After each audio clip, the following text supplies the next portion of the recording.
Among Us, Ghosts or Illusions. This story begins in the quiet country town of Havengrove, Maine. The streets of the town, flooded with the dim light of street lamps, seemed especially empty in winter. The houses stood as mute witnesses to events no one could explain. At the center of this mystical mystery was a young woman named Emily Harper.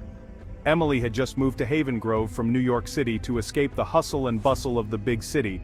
She rented an old house on the outskirts of town. The house was beautiful, but clearly breathed history. Creaking floors, chipped paint, and large windows that seemed to stare straight into her soul. Emily spent her first night in her new home in silence, but silence proved deceptive.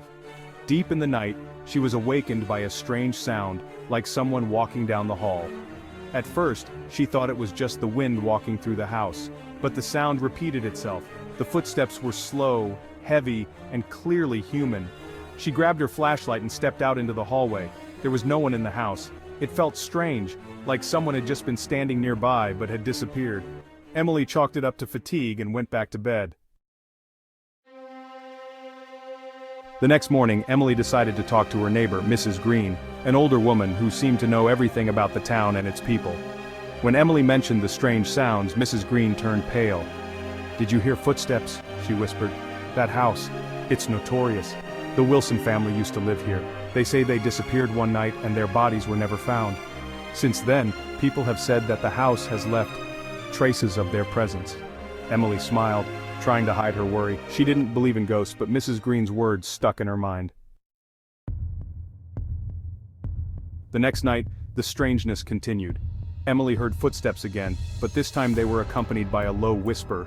The voice was barely distinguishable, but Emily could swear it was calling her name. "Emily, Emily." She froze. Her heart was pounding frantically. With flashlight in hand, she made her way to the living room.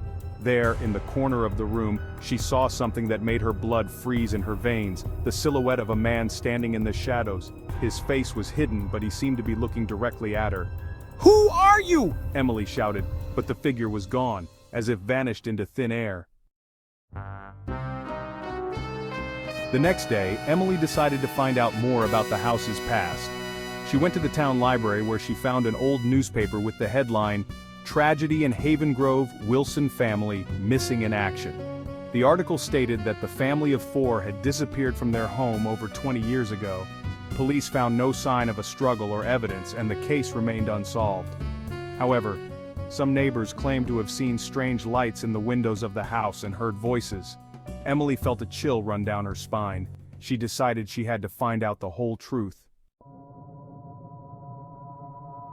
In the evening, she brought candles, a notebook, and a tape recorder into the house. She was going to spend the night in the living room to record any strange phenomena. The night began quietly. Emily was sitting in her chair, jotting down her thoughts in her notebook, when she heard footsteps again. This time they sounded closer, as if someone was walking right around her. She turned on the recorder, and at that moment the candles began to flicker. "What do you want?" she asked, trying not to give in to fear. And that's when she heard the answer. The voice was low, hoarse, but quite distinguishable. "They shouldn't have touched us." Emily froze. She looked at the recorder, but nothing could be heard on the tape. All sound was gone and the room was silent again. The next day, Emily decided she couldn't stay in that house any longer. She packed her things and went to a motel. Even there, the memory of the voices and the figure in the shadows haunted her. When she finally returned to pick up the rest of her things, she found a strange note on the kitchen table that she was sure she hadn't left. On the yellowed paper it read, "We're still here." Emily left Havengrove the next day. The house remains empty, but locals say footsteps and strange whispers still come from it. No one knows what happened to the Wilson family and why their ghosts still roam among us. Are they ghosts or a mind game? There is no answer. Emily's story has become another Havengrove mystery. Some argue that she was simply a victim of illusions brought on by loneliness and fear. Others are convinced that something otherworldly actually lives in the house. But one thing remains the same: the Harper house stands abandoned and gloomy, as if waiting for its next victim.